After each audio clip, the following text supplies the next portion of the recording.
Thank you all for joining us today. To our sponsor for today's podcast, Safe Haven Defense, preserving property, protecting lives, providing peace of mind. She came to Missouri to speak to us and talk about her work in threat assessment and wellness, mental health. And there are a few people that do all of that together. There's a lot of people that do threat assessment. A lot of people work on wellness. A lot of people work on, mental health issues. But to bring it all together, that's a unique skill set. And Dr. Lee, welcome to the Centurion's Path podcast, episode 20. Thank you for having me. Yeah, we're excited. Tell us about you. Oh, gosh. I suppose what's relevant is about me in context of the career, right? So I'm a police psychologist, and I am a full-time employee at the Santa Barbara Sheriff's Office. In that capacity, I'm a manager. So I'm an operational psychologist. So to your point, there's a lot of different things that I do. One of which is I supervise a team of deputies that respond to mental health crisis out in the field. They are also the management arm of our behavioral threat assessment and management work within the agency. I'm a member of our crisis negotiation team. So every time there's a SWAT call out, I get to go out with the guys and gals and support them doing the hard work. And then I oversee our wellness and peer support within the organization. And outside of the sheriff's office, I have a private practice where I only see first responders, mostly cops and DA investigators and dispatchers, and I treat trauma. I specialize in the guy or gal that should have been in my office 15 years ago, or the guy or gal with his or her gun in her mouth. And then I do debriefs all up and down California, critical incident stress debriefs. Wow, that's a lot. Yeah, you've got a full plate, sure. I do. I also volunteer for the FBI, and I teach in their 40-hour negotiation class. I'm contracted with Santa Barbara Police Department for negotiations. I do a lot of mutual aid and threat assessment for our local agencies. And then I suppose what's also relevant is I'm a mom. I've got a almost 8-year-old and almost 5-year-old. Nice. Oh boy. Mm-hmm. Yeah. I actually miss those days, right? Don't blink, because all of a sudden they'll be, 28 and 25. So enjoy every moment of it. If you ever want to babysit, the door's open. It'd be a long commute, but I guess that's all I do anymore is commute. So you never know. AJ's on the road all over the world speaking. He I don't know when he's home either. Yeah, right. Busy life, but it's good, right? Out there trying to make the world just a little better place. That's it. Threat assessment is a big deal these days. And we had you come out and talk about threat assessment. And there's a kind of a new direction I've seen around the country. I don't know what to call it other than community threat assessment, where you're not looking just at the schools or a particular area. You're really focused on what's happening within the community and bringing in stakeholders to help you understand what the threat is that you're facing that could impact an entire community.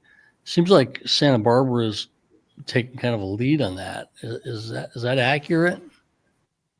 Yes, sir. So about 5 or 6 years ago or so, there was a special agent out of the FBI LA office who has since retired. His name was Jeffrey Cuneo. And he started in his region, so Orange County and Los Angeles, what's called Target, Threat Assessment Regional Evaluation Team. And essentially it was a model for creating community-based threat assessment multidisciplinary teams, but the hub or the central, the glue that held it all together were these law enforcement organizations. And so, in my jurisdiction in 2014, we had the mass shooting incident at UC Santa Barbara in Isla Vista. And so that was before my time at the sheriff's office. I came on in 2015, but because of that, we had a lot of bureau involvement with that case. And So shortly thereafter, I met Jeff Cunha, who wanted to bring Target to Santa Barbara, and he did. So we had our initial meeting. We had all of the local municipality police departments involved, county mental health. We had UC Santa Barbara, our city college, K through 12, district attorney's office, and some other ancillary folks, and really talked about the mission behind growing this team and having this ability to address threats as they come up in each of our respective areas or span of control or areas of employment, but we could, as a think tank, get together and support each other. And so since that time, I'm now leading the Target team within the county. The hub is the sheriff's office. We just had our last meeting yesterday, and it's a really fantastic, I think, illustration of good prevention that can be done when you get the right people in the room with the righteous mission. We've, in no uncertain terms, prevented some pretty gnarly violence in our region by having this team. How does that all work? I mean, so I'm assuming it's community based, right? So, or does it start in the community, law enforcement? And how does that whole thing kind of work? Sure. So what'll happen is we'll get notification of a threat. And oftentimes these come without PC. So in California, the statute is 422 for criminal threats. There has to be an identifiable victim. The victim has to express fear, right? And we don't always have those elements, but we still need to move on somebody who's made a Snapchat post about don't go to school tomorrow, or whatever the case is. So there's a myriad of ways the threats can come to our attention: through patrol, through anonymous tip reporting online, through the schools themselves. And essentially what'll happen is myself, my commander, so the BSU Behavioral Sciences Unit is housed in our Criminal Investigations Bureau. And so our commander, myself, and our intel lieutenant will look at the information that comes through and say, okay, does this need to be acted on right now? Is this something we need more information on to determine whether or not we're acting on it? Or is this better handled at the patrol level or given to the school to use their internal process? There's no nexus, to working through the sheriff's office. So once we identify that maybe it's a case that we're going to work it. And because of these meetings that we've had, we'll bring in the folks that are necessary for the case.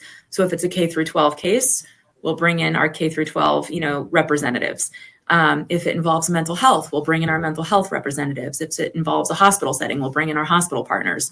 So all of these different entities within the community have been a part of these multidisciplinary team meetings, but they're not in every single meeting, not unless the case, directly impacts them. So within these meetings, we also do trainings. We'll go, through case examples and case review, or we'll work active cases. Yeah, I can't help but think, AJ, you often talk about the fact that we have to be worldly in what we do. And frankly, as I listen to you, Cherylynn, this program that you created, it really seems pretty worldly. And I think a lot of departments, a lot of communities could benefit from something like this. This is next level type of work for sure. Yeah, without question, right? Well, thank you. It's been an interesting journey. I don't know if I had mentioned this when you and I met, but I started at the sheriff's office as a volunteer. I was doing my postdoc assignment, working with folks that were addicted to opiates, and met a lieutenant at a community meeting who wanted to start something called CIT, right? The Crisis Intervention Training. And as a psychologist, we're supposed to donate some of our time to the greater good. And I thought, yeah, I'd be happy to volunteer.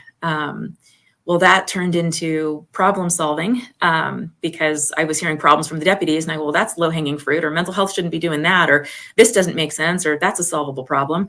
And I have come to the conclusion I have a condition called assertiveness. And so I insert myself into places, and if I overstep, I just blame it on my condition, and it's ADA protected, and nobody else can get me in trouble because of it. And so, really dove into law enforcement land. And then the department asked if I would come on part-time. And so in 2016, I did come on as extra help. And then I ran out of hours. And at that time, I had my first kid, and wrote a resignation letter to the department saying, I love my time here. I need a full-time job. the undersheriff at the time brought me in and said, "The fuck you are. You're not going anywhere. You've got all the hours and we're going to get you a full-time position." So the BSU manager position was adopted by our board of supervisors in 2018. So you've been doing this for a few years. How many threat assessments a year are you all doing? Well, I would say it ebbs and flows. It seems to be we'll get, 5 or 10 within a month or 2 months. And then, we have a period of calm. I'm knocking on wood as I say that. I would say, although we've been doing these target teams for several years, we're just now getting to the point where we're putting our procedures and policies together. I have buy-in from command staff, and we shall be doing this. We're revamping the way our intel unit has historically done the threat assessment piece. So we're looking at new SPJs. And so once we kind of dial in our internal processes at this point in time, we're then going to communicate to the community what we're doing and how we're doing it. So I would imagine we're going to get a heck of a lot more after we make it a little bit more public that this is some of the work that we're doing. Wow. Yeah. It's good stuff. Yeah, it's great. On some of the cases, our intel folks will go out and do a criminal investigation, right, and interview a subject or person of concern, and I will go with them, and I will do the BTAM interview. And so, the guys are getting their information that they need.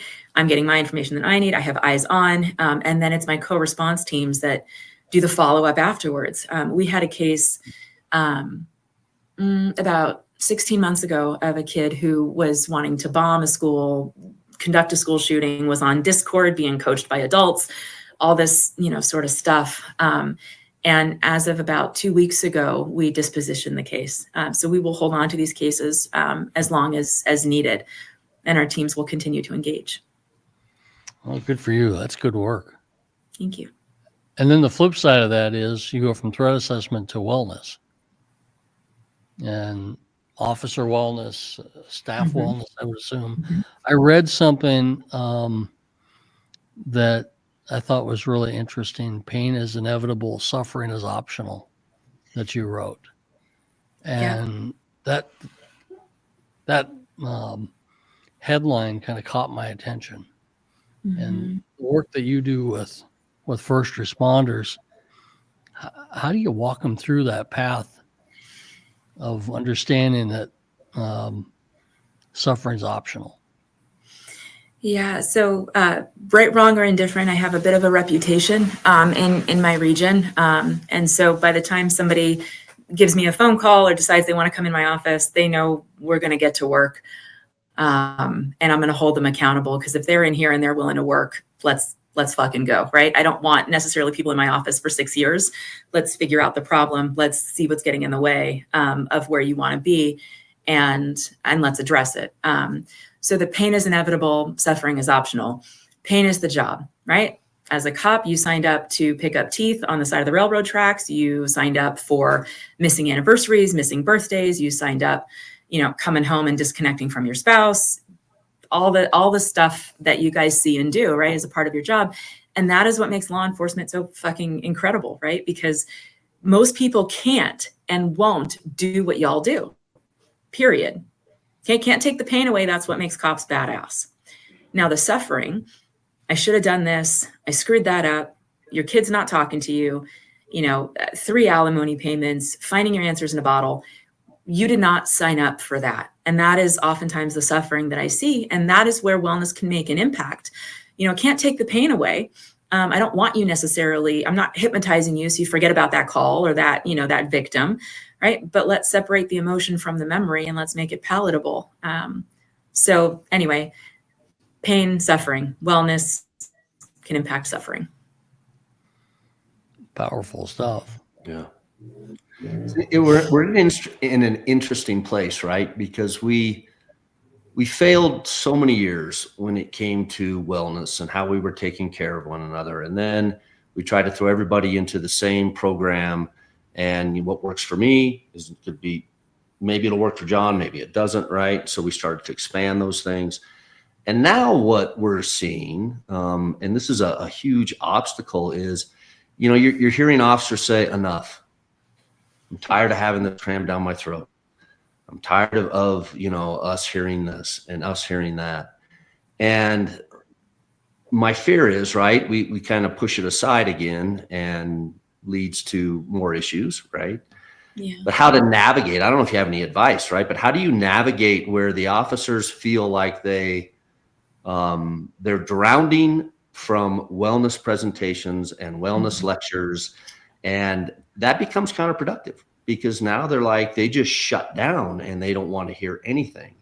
And so I don't know if you guys are experiencing that as well, but any thoughts or ideas on how to navigate that? Because the last thing we want to do is push it aside. Right. But we also have to respect the officers as well, where they're kind of saying, hey, we're on overload with this stuff. And so I don't know, any thoughts or comments on how to navigate those waters? Absolutely. I always have thoughts. I always have comments. So don't you worry. But, I think, I've experienced the same. There's so many wellness conferences right now, and that's a great thing. But a lot of it is talk and a lot of it is trauma dumping. And there's not a whole lot of actionable takeaways all the time. There needs to be people that tell their story 1,000%, right? Oh, that guy's me. Oh, I didn't realize that guy was me until right now. Maybe I've got to go get, my shit checked out. But what I've seen is that as a profession, what we've determined as wellness are going to conferences and listening to people's, horror stories and how they came out of it. Well, what is the actionable takeaway? Within my organization, one of the first things that we did is we stood up a contract with a lady that does nutritious meals. We were tired of seeing, deputies with 3 years on eating Twinkies in the report writing room. Like, dude, you might have a fight in 10 minutes. That's not going to help you. Right. So wellness, I think, is something to be talked about, but it's also actionable. And I think because command staff historically, because you've been on the job a little bit longer than, the kids, they never had it. So they don't know what it looks like.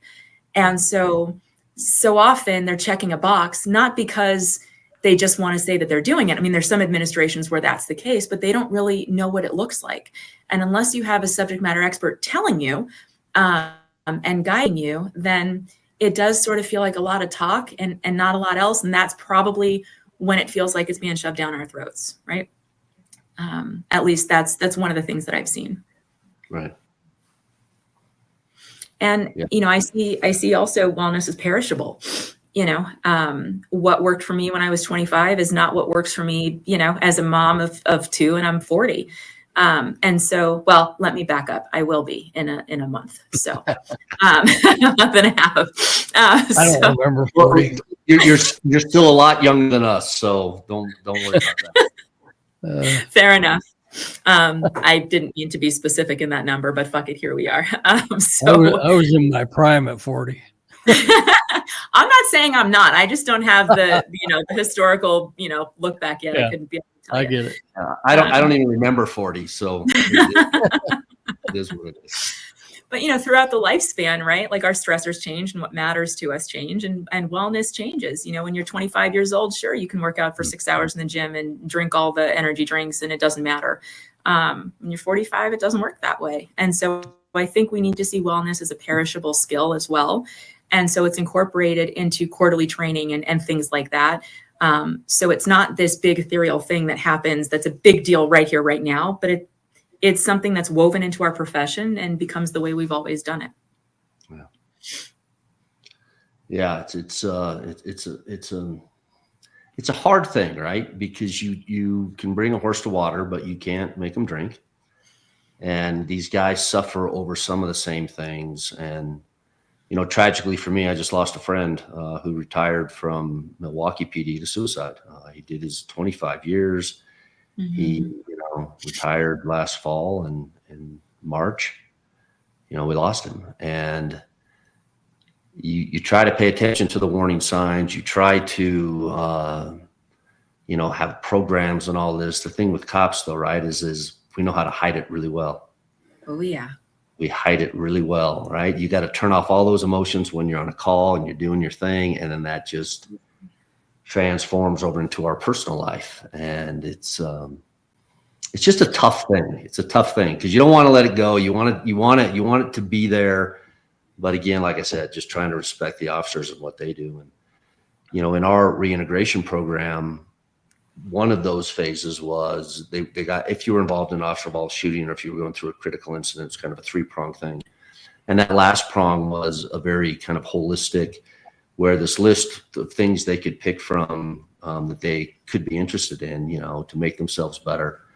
They could pick from a 3 or 4 of those different things, helping themselves as they're kind of waiting for the investigation to get concluded, right?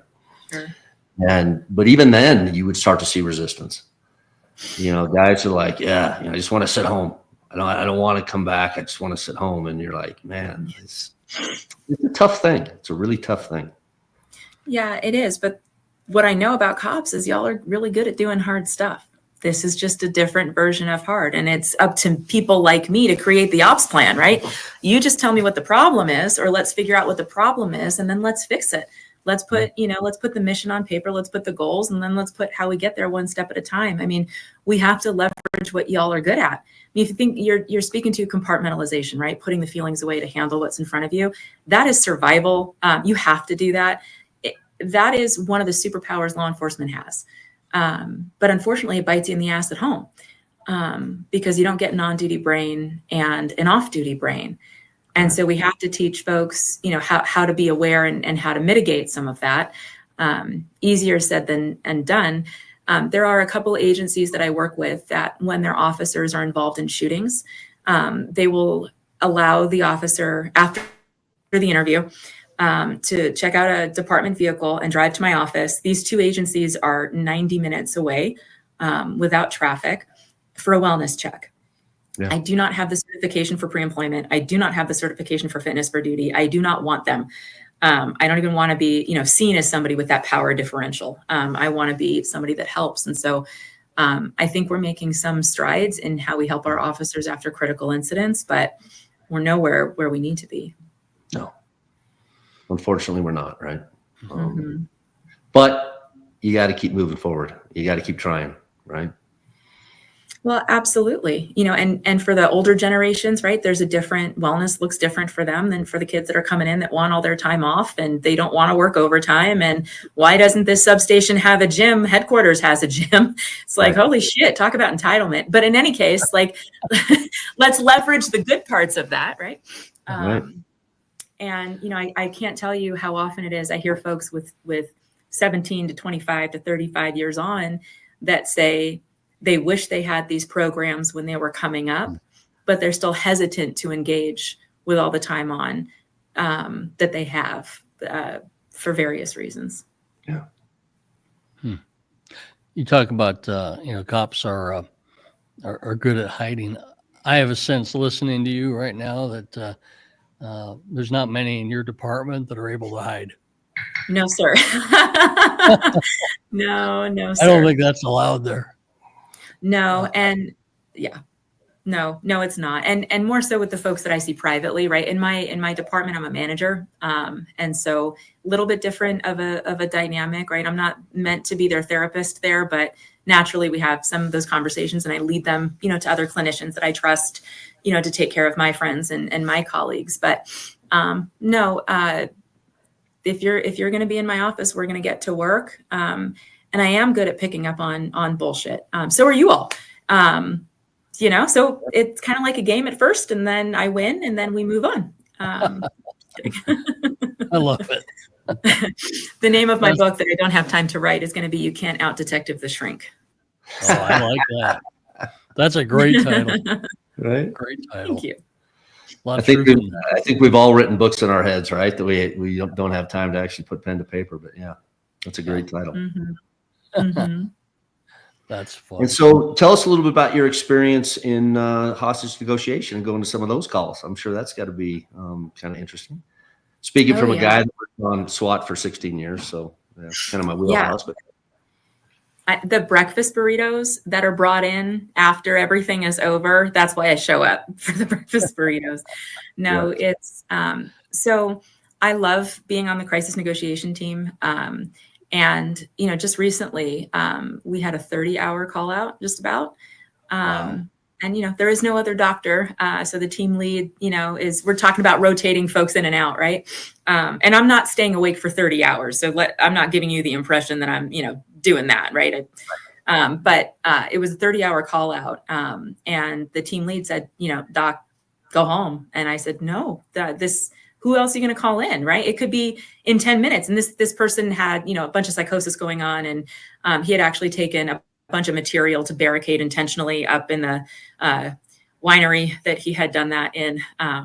So anyway, it's one thing to negotiate in a winery villa where there were stones brought in from Rome and white couches and all the SWAT guys are hanging out. And that was something to see.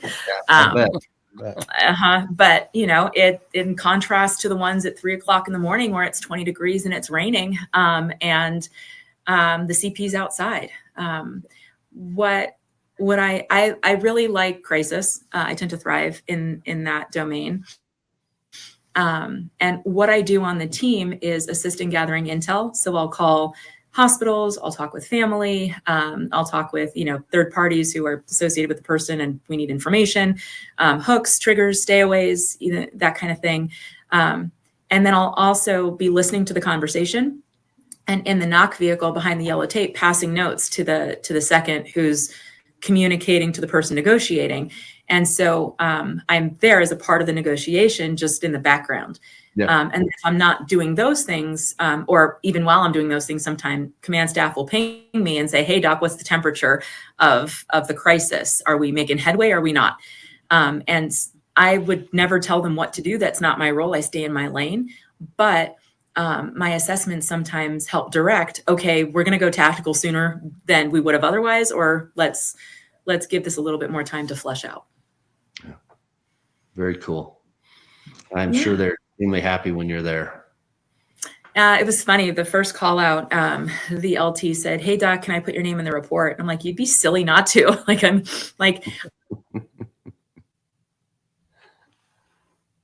face it, right? There's a lot of, and I recognize we might have to talk somebody to the window, so that SWAT can take the shot, and that's okay. I was on scene of one of our call outs with one of the agencies I work with recently. Bad guy pointed his gun at my friends. My friends shot first. All of my friends went home. It was righteous. It was, it was good. But we're talking with the family as shots go off, as shots are fired. We're looking at the drone footage, as it's unfolding. So I'm in a unique position that I get exposure to these tactical incidents and I get to viscerally feel some of that and experience some of that, and then take it into my private office when my guys are coming in, because they went through, similar stuff or, whatever the case is. Yeah. Very powerful. It's real world experience that most will never understand in your role, I think, and to be able to provide or have that perspective, I can only imagine that helps in your work with them. Oh, absolutely. I mean, I am not impervious to the challenges that come with law enforcement work. My husband is a social worker. God bless him. There's no such thing as bad people, just bad circumstances. Why do they dress like that? Shoot him in the knee. And I'm like, we can't talk anymore about this, honey. And he and I have been together for 19 years, which tells you about his decision making. And I've been in law enforcement for 10. It wasn't until 10 years ago that I started asking him, hey, so when we go to this festival, when we go to this event, what are you going to do if there's an active shooter? Which kid are you going to grab and what direction are you going to go? What's the address to the PD again? What do you tell them when you're banging on the door? Right? That situational awareness or hypervigilance, that applies. I've come home from work completely disconnected, not wanting to be mom because I just debriefed a case where 3 kids didn't make it. And they're the same age as my kids, right? So again, I think that real world experience goes a heck of a long way because I have some understanding of how these guys and gals get to where they get to. The job changes you. There's no way around it. Yeah, I think that's probably no truer statement ever said. The job changes you, but I also think, it can change you for the better, change you for the worse. That changes really up to you. Absolutely. And that's what post-traumatic growth is, right? Is the idea that you change it for the better, versus letting it take control of you and your family and, your retirement and everything else. We got to use our experiences and use it to make us better. And sometimes y'all don't get read in on the ops plan about how to do that. A good example is, in the compartmentalization stuff, right? You work your days on, and then you're ready to go home and do nothing. But as soon as you do nothing, all the thoughts, images, smells come back up. And oftentimes I get folks in my office that say, Doc, I'm crazy. There's something wrong with me. This happened 3 days ago. Why can't I get the image of the barrette out of my mind? Or why can't I stop hearing that scream? And it's like, dude, your brain is processing all that stuff. Just because you put it away doesn't mean it goes away. And so this is how the body works. You're actually healthy, but we just don't give y'all permission to deal with that stuff in that way. So you think there's something wrong and you hide it. And then, you try to run from it, in a bottle or, with infidelity or other ways, that we see in our profession. We have a good friend of ours, Dr. John Nicoletti, who's a police psychologist, and he talks about moving thoughts to memory, and that door that shuts, and it gets too filled up, and it's a fascinating conversation. But I think the work that you're doing is really life-saving work, and it's who protects those that protect others. And I think that's what you're doing. So hats off to you for that. Thank you. It's so important.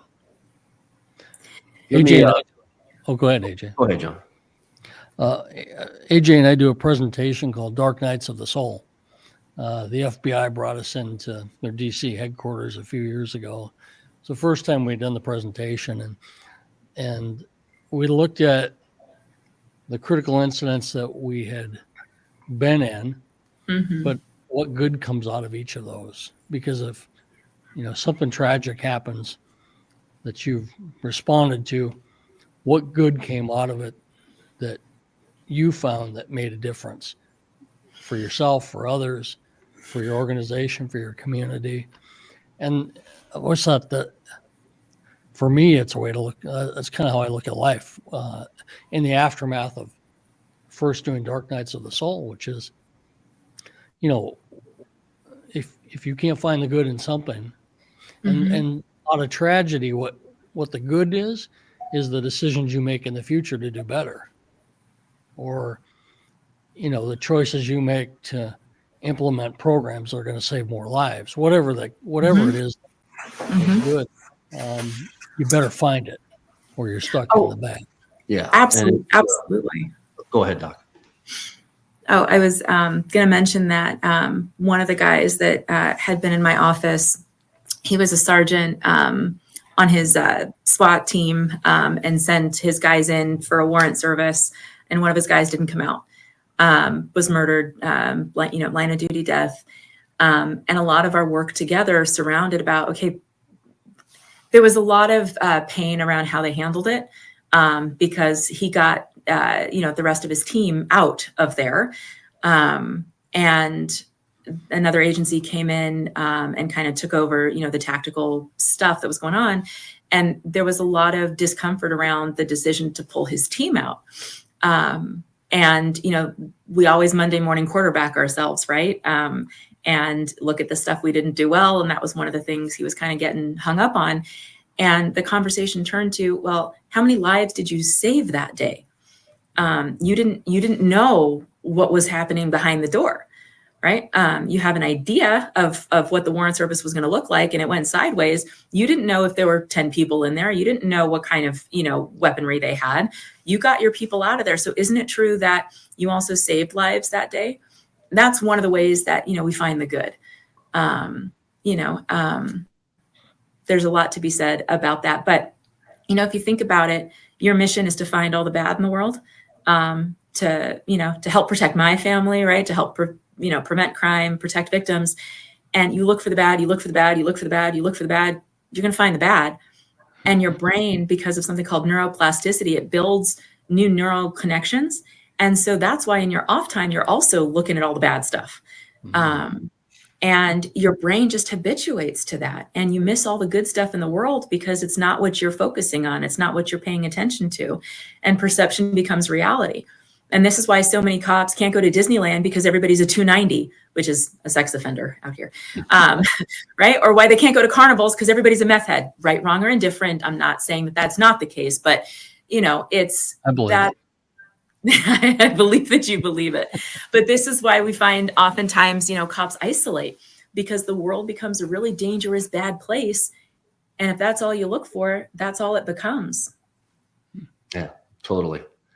Going back to Dark Nights of the Soul, I actually do an offshoot of that as well with my daughter. My daughter survived the borderline bar and grill shooting out there in Thousand Oaks and was able to get up into the attic. Was texting me while the shooting was going on. I was on the phone with Ventura County's dispatch, sharing all that information, right?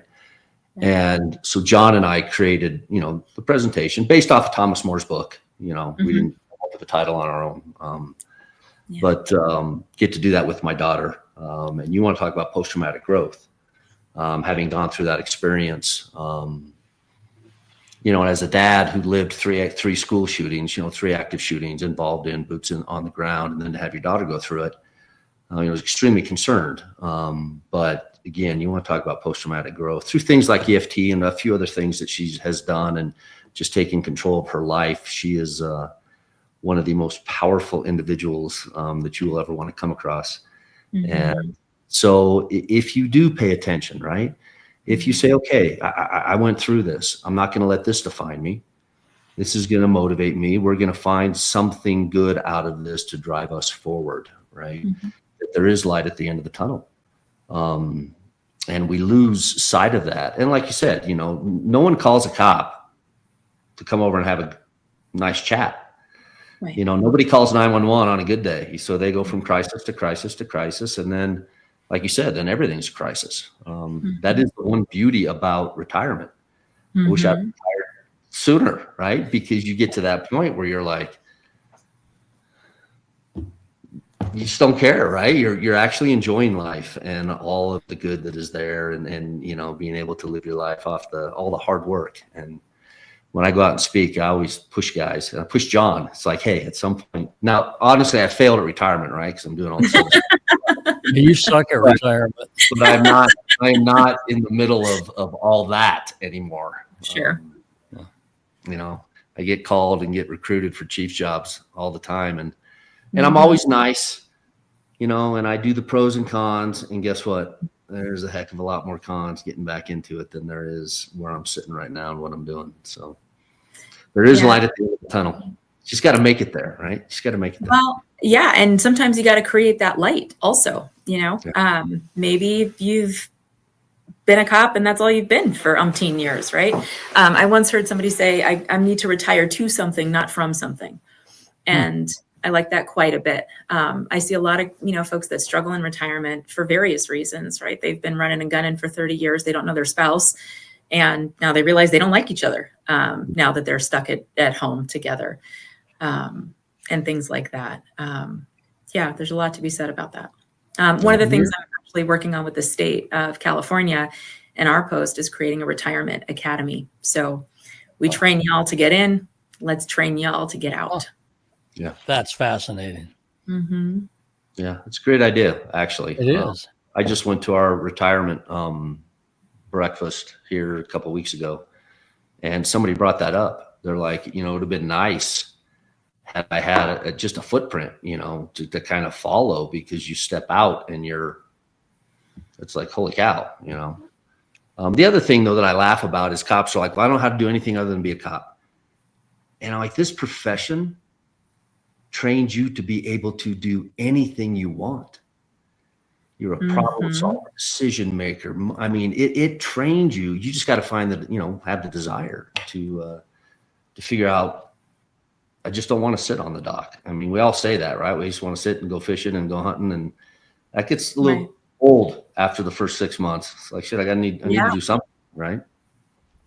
But it trains you to do everything. Absolutely. One of the guys that I was working with as he was navigating retirement, well, first of all, he wrote his retirement letter in crayon and various colors. And that was the only time in his 27-year career anybody up top brought him in and said, "Are you okay?" It's like, he is fucking fine. Like, he's good. This is not okay.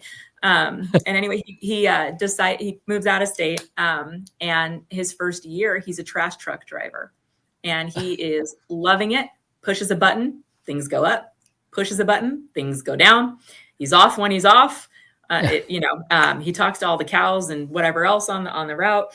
And that worked for about a year, and now he's, fixing up motorcycles, and, finding his hobby and other stuff. Yeah. But, you in law enforcement, it's such a highly structured environment, and that structure is what keeps you alive. It's what keeps your partners alive. It's what keeps my family safe. And then retirement, oftentimes there's no structure, and that can be very anxiety provoking for cops, because you rely on that structure in the profession to survive. And now without structure, it doesn't feel safe. And so folks need a schedule at the very least. I'm going to wake up at this time. My PT is at this time. My free time is at this time. Right. That goes a long way. And I'll tell you, you brought up cows. Everybody's just go out and buy a cow. John's got one. I've got two. My cows are getting ready to calf here in just a few weeks. Oh my! They are therapeutic. They are therapeutic. Just being around. 3 more. Right. I'm buying 3 more. Are you buying 3? Yeah, I'm going to go in the cattle business. So then we'll both have 4. There you go. Yeah. Right. I love that. Nobody can say we're not all hat and no cattle. That's right. That's right. Fair point. Oh shit. That's funny. Let's take a break for a minute. Yeah.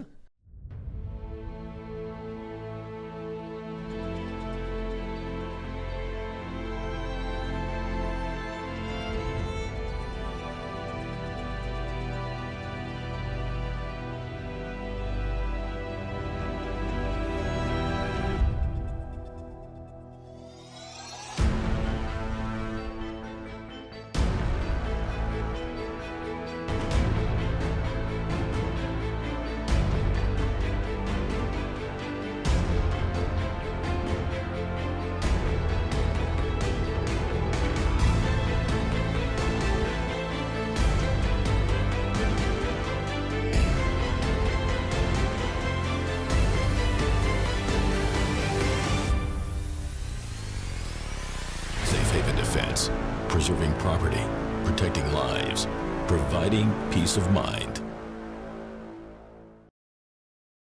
Well, this has been really, really fascinating.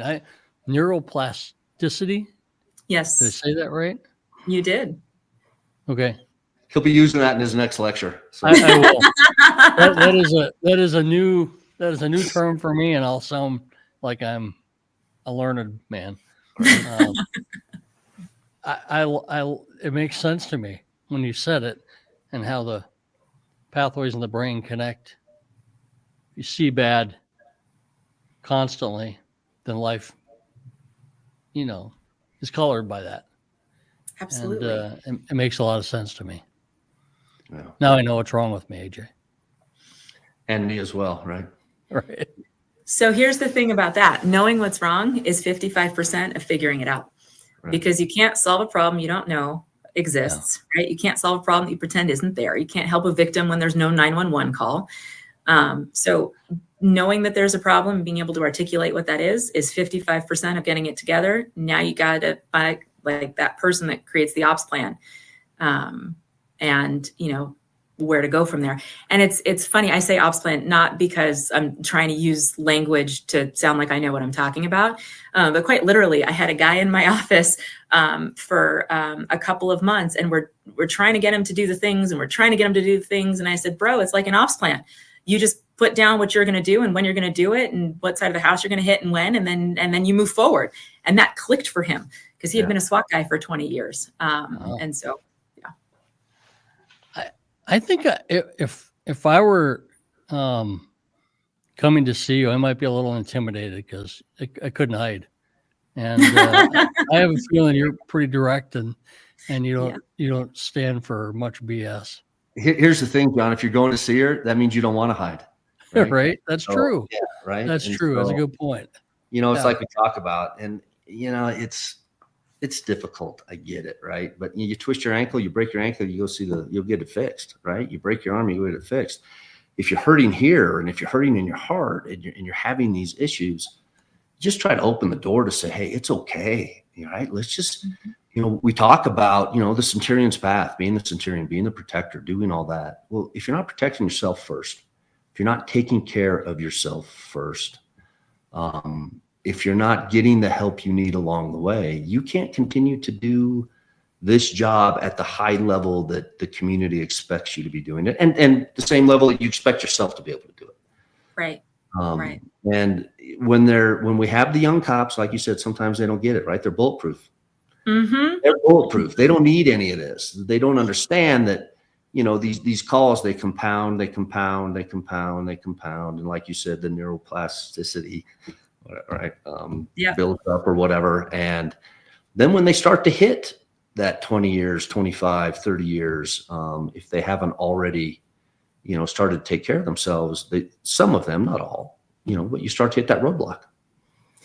One and of the you're wondering why, right? Why? Mm-hmm. I mean, but it's because that stuff's built up and we haven't had a chance to offload it and download it and put it in the right spot in the brain to say, hey, Right. This is where it needs to live. So, although I may know nothing, but that's just kind of how I think about it. So. Well, a little bit more than nothing. So that was well said. Well said. One of the metaphors that I use is to talk about sort of that buildup is, let me ask, have either of you ever drank a lot of water before? Yeah. At one time, right? So much so that like you were recognizing you were going to have to use the bathroom soon. Okay. Yeah. You've got a choice, right? You can get up and go to the bathroom and take care of business, or at some point your body is going to override your ability to make that choice and you're going to piss your pants. Right. Cool. So the job of a cop is to drink stress and trauma and moral injury through a fucking fire hose. And at some point you're going to have to pee, either because you're recognizing the indicators of not being okay, or because your body says and your brain says, hey, guess what? We're tapping out and it's not on your time. Yeah. Simple as that. It's biology. That's your analogy is better than mine. My analogy was always, here's this cup, right? And every call we go on trauma, there's water getting put into it. And if we don't start to, remove that water at some point now, it's overflowing and, we're in crisis. But I like your analogy better. So I think I'm going to start using yours. Bathroom humor tends to land well with our population. So have at it. Yeah. Right. All right. I love it. Let me ask you here in kind of the final moments, and because I ask a lot of our guests that come on this, what are some of the hurdles that you're experiencing? It doesn't have to be on all these things that we've talked about, all the different things you're doing, but some of the hurdles that you may experience and maybe some of the ways you found success to overcome them or to push forward. In this profession, I'll talk about just Denver, in the Denver metro area, all the new laws coming in and all the pressures that's being put on the cops. And these are these kind of these hurdles, these walls that make some cops just say, hey, I'm out. Right. Yeah. And so we try to find them ways to navigate, to understand, hey, this is how it is. The pendulum will come back. It never goes all the way back. Right. But we see this stabilization over time. But in some of the things that you're doing, and maybe you don't, I don't know, but are there any just those walls you're coming up to and how you're navigating them? Yeah, there's always barriers. And I'm right, wrong, or indifferent and beg forgiveness kind of person. So when we talk about like our peer support and wellness program at my organization, we talk about our co-response teams. They were started with grants. I, in my time at the sheriff's office, have procured over $5 or $6 million in grants to start these programs. And, then there's the proof of concept. Let's take mental health calls for service, for example, right? The new SWAT, social workers and therapists. There's this increase in calls for service. At the same time, qualified immunity is wonky. There's all this oversight and accountability stuff specifically happening in California.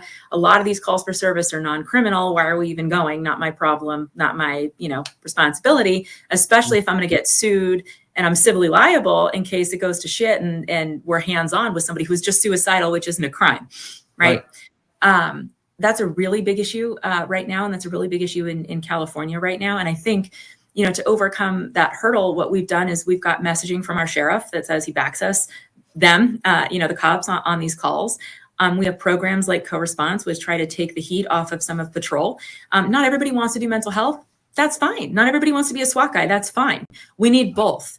And so, setting up the specialty programs and positions that help alleviate some of that stress, having conversations with partners in mental health, are helpful to talk about, why we're not going to go to every call, why they need a civilian response team without law enforcement, and sort of how we work together. I would say, and I'm going to knock on wood again, there has yet to be a barrier that I haven't been able to break. Again, it's that condition, right? It's not my fault. I was just born with it. But I like challenges. I like challenges. I think it's interesting, in 2018, I was working with Post, and we were going to do a training video on wellness. And the way Post does it out in California is they invite subject matter experts from all across. And so there's chiefs and there's sheriffs and there's, myself and there's, a dispatch and, all other folks. And we spent like 5 hours in the first day talking about, can we even use the word wellness? Is the word wellness in and of itself too mushy?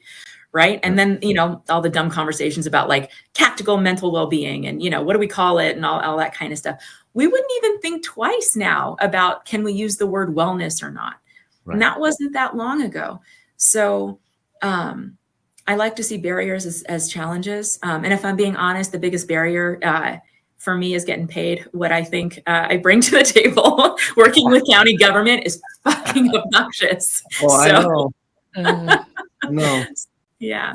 And I would say just me personally, figuring out what that balance looks like between work and home is challenging. But again, bringing that in and using it in my clinical way to help my folks, go through it because I experience it. At least I can use it for good. Yeah. Very good. Very good. I can't thank you enough for joining us today. Yes. It has been just a pleasure talking to you. I love what you had to say, and bless you for the work you're doing. Oh, thank you, sir. Thank you. It's my pleasure, my passion, my purpose. It's all the above.